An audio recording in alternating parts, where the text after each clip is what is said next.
নমস্কার বন্ধুরা, সামন্ত ক্যানভাসে সকল বন্ধুদের আমার স্বাগত। সকাল সকাল ঘুম থেকে আমরা উঠে পড়েছি।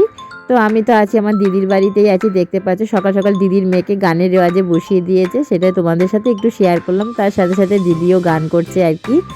যে দিদির মেয়ে হারমোনিয়াম বাজে গান প্র্যাকটিস করছে আর কি। এদিকে আমি টিফিনও খেয়ে নিয়েছি, চাও খাওয়া হয়ে গেছে, আর সেটা তোমাদের ভিডিও করে দেখানো হয়নি। তো এদিকে আমার মাসিমা পুজোও দিয়ে দিয়েছে।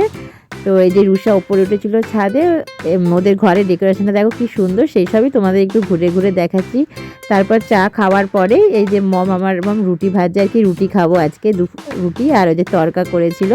তো সেটাই আমরা ব্রেকফাস্ট খেলাম আর কি। আর দিদি খাইয়ে দিচ্ছে দুজনকে। আমার মেয়ে অতটা পছন্দ করে না, সেটা একটা শর্ট ভিডিও আমি তোমাদের সঙ্গে শেয়ার করেছি।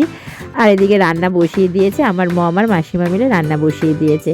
তো দিদির মেয়েকে পড়তে বলেছে, সে পড়াশোনা করছে। এটা হচ্ছে দিদিদের হচ্ছে নিচের তলা, নতুন ভাড়াটে আসবে, তো তাই সব কিছু পরিষ্কার করে দিচ্ছে। আমার বাবু, দিদি আর আমি মিলে একটু হেল্প করে দিচ্ছিলাম।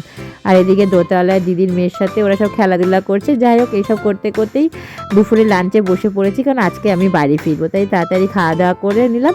আর একটু ওপরে এলাম, আমার মেয়ে একটু দোলনা চাপবে বললো। তো যাই হোক, তো আমরা রেডি হয়ে অলরেডি আমরা বেরিয়ে পড়লাম আজকে।